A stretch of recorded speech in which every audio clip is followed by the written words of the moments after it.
ಗುಂಡ್ಲುಪೇಟೆ ಪುರಸಭೆಯ ಒಂದು ಅಧ್ಯಕ್ಷ ಉಪಾಧ್ಯಕ್ಷರ ಒಂದು ಚುನಾವಣೆ ನಡೆದಿದೆ. ಆ ಒಂದು ಸ್ಥಾನಗಳ ಚುನಾವಣೆ ನಡೆದಿದೆ. ಆದರೆ ಈಗ ಆಯ್ಕೆ ಆಗಿರುವಾಗ ಕೇವಲ ಬರೀ 29 ದಿನ ಮಾತ್ರ ಅಧಿಕಾರ ಇರುತ್ತೆ ಅಂತ ಹೇಳಲಾಗ್ತಾ ಇದೆ.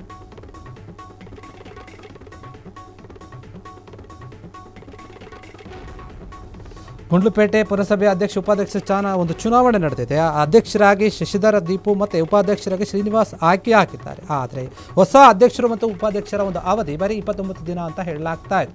ಗುಂಡ್ಲುಪೇಟೆ ಪುರಸಭೆಯ ಕೊನೆಯ ಅವಧಿಯ ಒಂದು ಪಟ್ಟದ ಚುನಾವಣೆ ಆಗಿದೆ. ಈ ಒಂದು ಕಿರು ಅವಧಿಯಲ್ಲಿ ಇವರಿಗೆ ಏನು ಮಾಡಲು ಸಾಧ್ಯ, ಇವರು ಏನು ಆಯ್ಕೆ ಆಗಿದ್ದಾರೆ, ಇವ್ರಿಗೆ ಏನು ಮಾಡೋಕ್ಕೆ ಸಾಧ್ಯ ಅಂತ ಅಲ್ಲಿನ ಜನರು ಪ್ರಶ್ನೆ ಮಾಡ್ತಾ ಇದ್ದಾರೆ. ಈ ಹಿಂದೆ ಬಿಜೆಪಿಯ ಪುರಸಭೆಯ ಒಂದು ಸದಸ್ಯರು ಕಾಂಗ್ರೆಸ್ ಪಕ್ಷಕ್ಕೆ ಜಂಪ್ ಆಗಿದ್ದರು.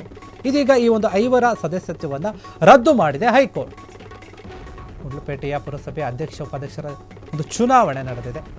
ಅಧ್ಯಕ್ಷರಾಗಿ ಶಶಿಧರ ದೀಪು, ಉಪಾಧ್ಯಕ್ಷರಾಗಿ ಶ್ರೀನಿವಾಸ್ ಆಯ್ಕೆ ಹಾಕಿದ್ದಾರೆ.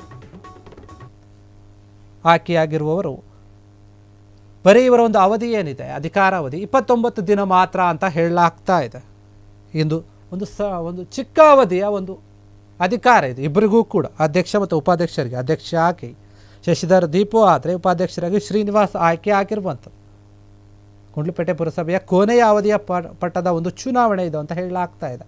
ಇಷ್ಟೋ ಒಂದು ಸಮಯ ಇರೋದ್ರಿಂದ, ಬರೀ 29 ದಿನ ಇರೋದ್ರಿಂದ ಇವರು ಜನರಿಗೆ ಏನು ಮಾಡ್ತಾರೆ, ಏನು ಕೆಲಸಗಳನ್ನು ಮಾಡ್ತಾರೆ ಅಂತ ಅಲ್ಲಿನ ಜನರು ಪ್ರಶ್ನೆ ಮಾಡ್ತಾ ಇರುವಂಥದ್ದು. ಈ ಹಿಂದೆ ಇದ್ದಂತಹ BJPಯ ಪುರಸಭೆಯ ಒಂದು ಸದಸ್ಯರೇನಿದ್ರು ಅವರೆಲ್ಲರೂ ಕೂಡ ಕಾಂಗ್ರೆಸ್ ಪಕ್ಷಕ್ಕೆ ಜಂಪ್ ಆಗಿದ್ರು, ಹೋಗಿತ್ತು. ಹೀಗಾಗಿ ಆ ಒಂದು 5ರ ಒಂದು ಸದಸ್ಯತ್ವವನ್ನು ರದ್ದು ಮಾಡಿದೆ ಹೈಕೋರ್ಟ್. ಹೀಗಾಗಿ ರಾಜಕೀಯ ದಿವಂಗತ ನಾನು ಈ ಒಂದು ಎಲ್ಲ ಒಂದು ಏನು ಈ ಒಂದು ಅಧ್ಯಕ್ಷ ಸ್ಥಾನಕ್ಕೆ ಪ್ರಮೋಟ್ ಮಾಡಿದ್ದಾರೆ. ಹಾಗೆ ನಮ್ಮ ತುಂಬ ಹೃದಯದ ಧನ್ಯವಾದಗಳನ್ನು ಅರ್ಪಿಸ್ತಾ ಇದ್ದೀನಿ ಮೊದಲನೇದಾಗಿ. ಆಮೇಲಿಂದ ಅದಕ್ಕೆ ಇವತ್ತು ಅಭಿವೃದ್ಧಿ ಮಾಡೋ ನಿಟ್ಟಿನಲ್ಲಿ ಕೆಲಸ ಮಾಡ್ತೀವಿ. ಇವತ್ತು ಒಂದು ಪುರಸಭೆ ವ್ಯಾಪ್ತಿಯಲ್ಲಿ ಕ್ಷಣ ಕ್ಷಣದ ಸುದ್ದಿಗಳಿಗಾಗಿ ಫ್ರೀಡಂ ಟಿವಿ ಸಬ್ಸ್ಕ್ರೈಬ್ ಮಾಡಿ, ಲೈಕ್ ಮಾಡಿ ಹಾಗೂ ಫಾಲೋ ಮಾಡಿ. ಹೊಸ ಸುದ್ದಿಗಳ ನೋಟಿಫಿಕೇಶನ್ಗಾಗಿ ಬೆಲ್ ಐಕಾನ್ ಮೇಲೆ ಕ್ಲಿಕ್ ಮಾಡಿ.